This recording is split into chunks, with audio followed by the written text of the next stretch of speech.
26 minutes de télé agricole, mesdames et messieurs, nous y sommes. Je suis très heureux de vous retrouver pour partager, n'est-ce pas, ce moment d'agriculture, ce moment de parole sur l'agriculture. Alors, aujourd'hui, dernier numéro de 2023 pour notre émission Terre Actu. Mesdames et messieurs, je voudrais profiter pour souhaiter un joyeux Noël et également une très belle fête de fin d'année, mais on dit heureuse année, hein? Madame Da. Allez, bonsoir, comment allez-vous? Je vais bien. Je rappelle que je suis avec vous, vous êtes spécialiste du maraîchage. Avec vous, nous allons nous intéresser à la question des innovations dans la production maraîchère. Quelles dispositions pour s'adapter à la période de chaleur? Alors, vous allez bien? Je vais très bien. Vous êtes prête? On peut démarrer. On va dire ça. D'accord. Allez tout de suite.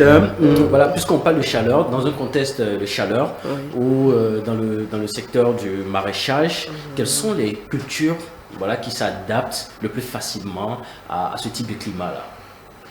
Bon, en période de chaleur, les cultures qui s'adaptent à ce climat, c'est beaucoup plus du piment, de la grande morelle, communément appelée le bauman, de la basilic qu'on appelle aussi du chiayo, du crin-crin. Et bon, des melons, il y a des variétés de semences tolérantes à la chaleur. D'accord, d'accord. Alors tout de suite, on décale un peu, on va s'intéresser maintenant à l'eau. L'eau qui, on le sait, est une ressource très importante dans le maraîchage, on sait tous son importance. Alors dites-nous un peu, comment est-ce qu'en cette période-là, il faut utiliser l'eau afin quand même de pouvoir supporter cette période-là de chaleur? Déjà, en période de chaleur, les plants ont besoin de beaucoup d'eau. Donc, c'est déjà l'élément essentiel pour le développement des plants. Donc, au niveau de la gestion de l'eau, dans cette période, c'est beaucoup plus essayer de faire beaucoup plus le paillage pour maintenir l'eau. Au niveau sur les planches pour garder la fraîcheur, pour permettre le développement des plants. Ok, d'accord. Juste ça? Bon, pas juste ça. Bon, l'essentiel, c'est d'avoir quand même... les plants ont besoin de beaucoup d'eau. Donc, la période-là, ça demande à en donner plus. Ok, d'accord. Parce que la sécheresse en prend une bonne partie, donc ce qui ralentit le développement de la plante. Donc c'est tout ce qu'il faut faire pour maintenir quand même l'eau, la fraîcheur des planches au niveau des plants qui est l'élément essentiel au niveau de l'eau. D'accord. Qu'est-ce qu'on pourrait dire de l'eau? Qu'est-ce que l'eau représente vraiment dans le maraîchage? L'eau est l'élément primordial dans le maraîchage. Déjà, c'est ça seul qui permet le développement des plants, le développement qui permet la grosseur des fruits, la saveur des légumes. Donc, l'eau est un élément primordial. Ok, donc on est sûr que quand on a un excellent système d'arrosage, on arrose bien nos cultures, on est sûr d'avoir quand même des produits... Oui, le premier élément, c'est déjà l'eau. Et après, maintenant, le reste vient les fertilisants. D'accord. Les composts, tout ce qu'il faut ajouter pour permettre au développement de la plante. Mais l'élément principal, c'est déjà l'eau. L'eau, d'accord. On pourrait dire que voilà, l'eau est pour les cultures, ce que c'est pour l'homme. Parce qu'on a beau manger, mais quand après il n'y a pas d'eau, c'est pas évident qu'on puisse vraiment s'assurer d'une bonne croissance. Oui, l'eau permet la circulation de tous les éléments nutritifs qu'on apporte à la plante. Exactement. Donc, c'est un élément principal dans la culture maraîchère. Voilà. Alors, quelle devrait être la fréquence d'arrosage des cultures dans cette période? Et aussi, l'autre question qui me vient, quel est le système d'irrigation qu'il faut valoriser dans cette période-là? La fréquence d'arrosage au niveau de l'eau dépend de beaucoup d'éléments. Ça dépend de la structure, la texture du sol. D'accord. Ça dépend de l'âge des plants.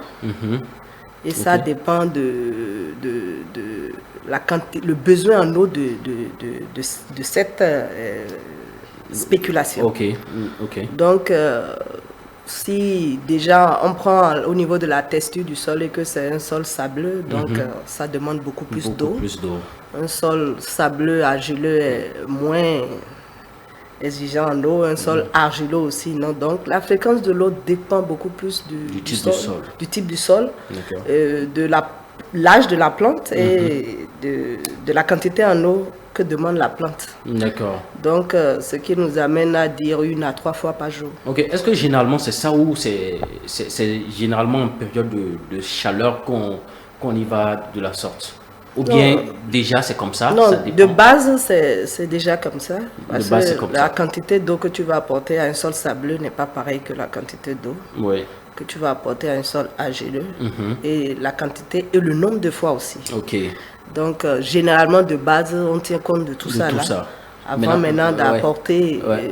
la quantité. Et quand nous sommes en période de chaleur, ça. Voilà, c'est ça encore plus s'intensifie. énorme, ça s'intensifie. Ok, Oui. d'accord. Oui. Alors, quel est le système d'irrigation qu'il faut beaucoup plus valoriser? Est-ce que, voilà, il faut continuer avec les arrosoirs, c'est comme ça que vous l'appelez, Oui, hein? Et où il faut activer un dispositif avec le système de pompage et tout ça, du groupe électrogène et tout ce qui va avec. Bon, déjà, le système d'arrosage, c'est déjà un système qui demande beaucoup plus d'énergie, Ouais. très contraignant et très difficile. Ça, Donc, on parle du système d'arrosage traditionnel. traditionnel classique. avec l'arrosage, Ouais, avec l'arrosoir. oui. Donc, déjà d'avance, Ça, c'est ce pas- n'est En pas... période de chaleur, c'est pas évident, quoi. Non, même pas.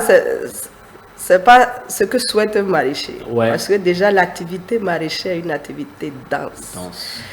et très, très difficile. Exactement. Donc, si là, il y a la possibilité de réduire Les charges. les charges au niveau des tâches, tout Ouais, ça les là. tâches, Donc, ouais. là, le meilleur système, c'est un système d'irrigation à D'accord. installer, que ça soit par micro-aspersion, que c'est les bandes ou par aspersion, les tourniquets ou goutte à goutte. Tout dépend de chacun des Ok, de ces spéculations moyens. faites. Ok, ça dépend aussi Et des moyens, voilà. Ouais, parce que voilà, il n'est pas Non, aisé de. non, pas aisé celui qui fait un système Ouais. d'irrigation par aspersion. Ouais, Donc, ouais. voilà. Je peux comprendre ça. J'aimerais bien savoir un peu quelles sont les conséquences de cette période-là de chaleur sur les cultures ou les produits qu'on peut obtenir. Bon, les conséquences qu'il y Sur a la au qualité. niveau de cette période sur la qualité des peaux. Déjà, il y a les feuilles sont fanées, D'accord. un retard de développement des plants. Ok. D'accord. Il y a faible floraison au niveau Les cultures. des fruits. Ok. Ok. Il y a aussi une multitude de ravageurs Waouh.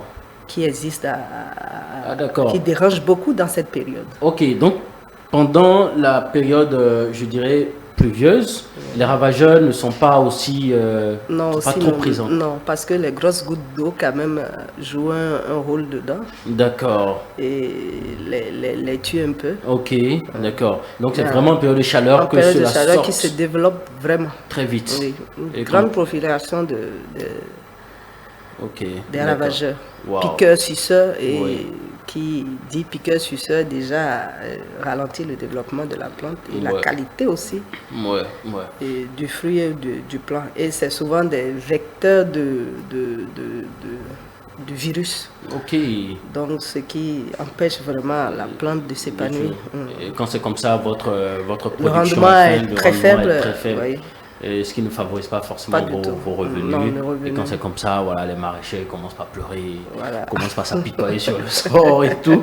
Alors, mais moi j'ai entendu parler du piège à phéromones, qui est un dispositif quand même très simple, mais qui fait beaucoup pour ce qui est du maraîchage. Je pense que voilà, vous en savez plus que moi. On va peut-être revenir là-dessus dans les prochaines discussions. Parlez-nous un peu des dernières innovations en matière en matière d'adaptation des cultures à cette période de chaleur. Bon, en matière d'adaptation, les innovations qui existent, bon, pour la plupart des maraîchers n'ont pas forcément les moyens. D'accord. La seule innovation qu'ils peuvent faire selon leurs moyens, c'est beaucoup plus les choix variétals, D'accord. c'est-à-dire les semences tolérantes à la sécheresse. Ok. D'accord. Sinon, à part ça, ceux qui ont les moyens peuvent bien faire des filtrages de rayons lumineux. Il y a aussi l'installation des cultures dans un milieu contrôlé. D'accord. Et qui Notamment demande, les serres. Oui, les D'accord. serres qui demandent beaucoup plus de moyens. De moyens. Ce qui n'est pas à la portée de tous les maraîchers. Tous les maraîchers. Mais j'ai entendu dire que les maraîchers font partie des plus riches du secteur agricole. Hein? Qu'en Ouais. dites-vous? Le dire comme ça, c'est normal parce que il y a des cultures qui font 3 semaines, un mois, donc l'argent semble rentrer, mais Ouais. il y a beaucoup d'autres contraintes Oui. qui freinent tout ça là quand même. Sinon, on Ok. peut dire que le maraîcher quand même S'en sort pas mal quand même. s'en sort pas mal. Ouais, d'accord. Alors pour finir, hein, dites-moi un peu quelles sont les dispositions réelles qu'un maraîcher doit quand même prendre, les mesures, et voilà, se montrer beaucoup plus résilient à cette période-là de chaleur. Bon, comme je viens de le dire, c'est beaucoup plus les choix variétals. Mhm. Et comme j'ai dit, en termes de résilience aussi, bon, c'est le paillage. Le Ça, paillage. je parle du simple maraîcher qui n'a pas assez de moyens. Le Ok. paillage pour pouvoir maintenir la fraîcheur au niveau de ses planches. Ouais. Et il y a les choix variétals qui vont beaucoup plus l'aider. Ok. Sinon, à part ça, c'est d'autres moyens beaucoup plus énormes Effectivement. qu'on n'a pas. Ou carrément dans la période de très forte chaleur, puisque on fait notre production sur un an, quand même. Après un an, il faut prendre une période de repos, Ouais. essayer de faire le bilan et rebondir pour une nouvelle année. Donc, dans cette période aussi, ce serait bien pour un maraîcher Ouais. quand même de prendre une petite pause, de faire son bilan et de rebondir dans de meilleures conditions. Parce qu'avec les attaques Ouais. et plein de difficultés, même les semences tolérantes à la sécheresse Ouais. ne donnent pas assez. Bon, il y a trop de contraintes au cours Ouais. de la saison sèche. Qui donc, n'avantage pas qui forcément. n'avantage pas. Est-ce que vous ne voyez pas également l'agroécologie comme une réponse, imiter la nature et puis voilà, se placer dans le même contexte que ce que la nature nous offre en ce moment-là? C'est-à-dire qu'on est en période de chaleur, on s'adapte avec la rotation des cultures, l'association des cultures. Oui, déjà, même que ce ne soit pas en saison sèche, c'est une pratique déjà pour tous les maraîchers. Ah, l'agroécologie? Oui, c'est une pratique qu'on utilise les matières organiques au niveau des... Est-ce que ce n'est pas une manière pour vous de défendre vos collègues? Parce Non, que je crois que j'ai également fait des immersions dans les sites maraîchers où j'ai pas entendu la même chose. Il y en Non. a qui continuent d'avoir quand même, de faire recours à des pratiques où il y a l'usage des pesticides, pardon, chimiques et tout ce qui va avec. Oui, bon, même l'utilisation agroécologique, dans notre contexte, en saison sèche, c'est ça, il dit la population des ravageurs Ouais, et les produits phytosanitaires proposés pour éviter ça ouais, en cette période de sécheresse, c'est pas évident. évident. D'accord. Donc quand je dis quand même qu'on fait de l'agroécologie, c'est tout un mélange. Ouais. On utilise que ce soit des produits bio, agroécologie, Ouais. l'utilisation des essences des plants, c'est tout un mélange. Donc Ok. je ne saurais dire qu'on est spécifiquement agroécologie, Ouais. mais quand même ça s'applique dans nos fermes. D'accord. Ce n'est que le meilleur qu'on puisse vous souhaiter, Madame Danielle Nda. Je rappelle que vous êtes spécialiste du maraîchage. Merci pour ces quelques moments passés en votre compagnie à nous éclairer sur les innovations, voilà, dans la production maraîchère. Je rappelle qu'on a parlé des dispositions pour s'adapter à la période de chaleur. Mesdames et messieurs, nos 26 minutes de téléagriculture, ça s'arrête là. Je le disais à l'instant, nous étions en compagnie de Madame Danielle Nda. Merci de nous avoir suivis. Joyeux Noël et heureuse année 2024. À la prochaine.